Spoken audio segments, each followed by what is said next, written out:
Ladies and gentlemen, boys and girls, thank you very much for joining this brief video message about our new initiative, Students First. As you're all aware, teaching at the English school is an absolute privilege. Our students are bright, they're clever, they're funny, and they love being part of the English school community. What we want to do through Students First is to give them every opportunity to be as good as they can possibly be. So I'm going to work my way through 8 questions, and perhaps in the coming weeks you may have some more questions you want to ask me. I'll be only too happy to explain them in whatever way I can. Okay, first question is, what actually changes in the English school's approach? Has it not always been students first?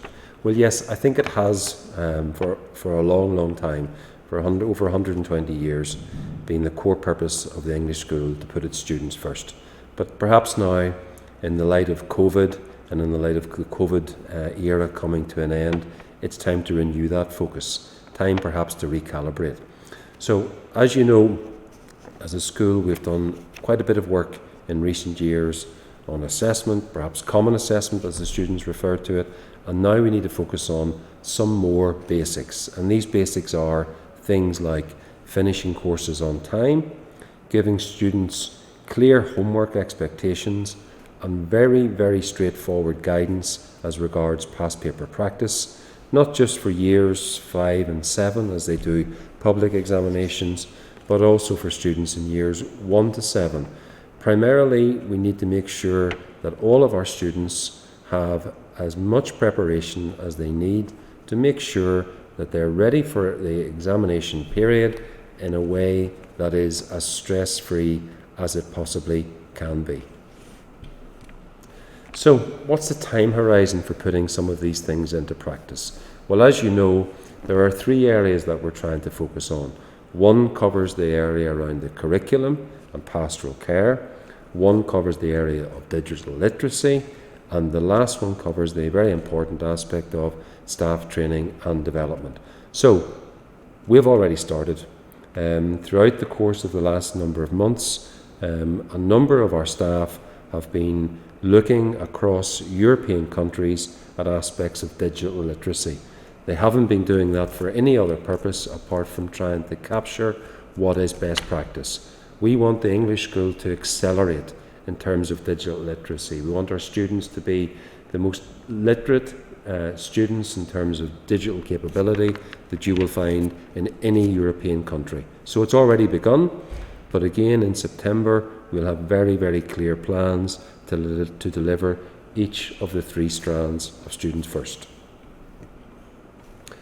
Has there been consultation with staff and students perhaps as well on this? Well, of course, the English School is an organisation which not only looks inwardly, but we also benchmark ourselves across leading world schools.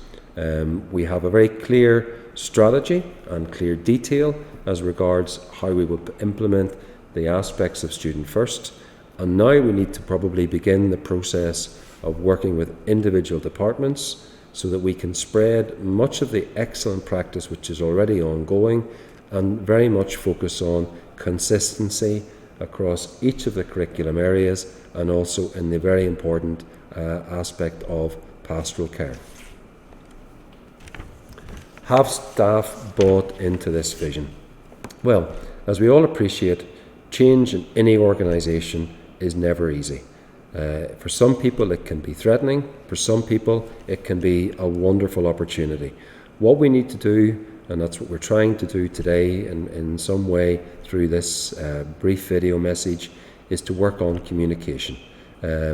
Teachers will be very involved. They're a core of everything that we do in the school, and we need to involve them now as we look at the detailed rollout of this programme. Will there be working groups tasked with its implementation, and who will participate in these? Yes, of course there will be working groups. We already have working groups looking at development of pastoral care. So this year, particularly in the last number of months, we've had a working group looking at staff training and some key areas of pastoral care. We have a working group looking at digital literacy, and that group will expand. There are a number of very exciting training programs that teachers will be involved with over the summer period. Similarly, we have a group looking currently at homework, but we will broaden this out because, as you will appreciate, commitment comes when everyone can see the benefit that such initiatives will have for the greater good of every student within the school. Will there be training put in place to ensure staff can comply with obligations, or that students, for example, can carry out some aspects of the 360-degree evaluation? Well, we're very fortunate in the English school. We have extremely capable students. We have very committed and hard-working staff. And no one in any aspect should have fear of any form of evaluation. When students are involved giving feedback, they'll be trained. That feedback will be done on an incremental basis so that we can move forward. And there are very many ways and very many models in which this process can be initiated. Perhaps even we could look at volunteers to begin the process so we can iron out any of the issues. But it's very, very important to take into account student voice. Young people nowadays expect that their views, which are often well-founded, will be taken on board, and schools and other organisations have to take this feedback and move forward in a positive way. Feedback is a very, very important component in terms of improvement. Do changes involve changes to matters included in staff contracts, such as working hours? And the answer to that's a very simple, short one. It's not on the agenda at this moment in time.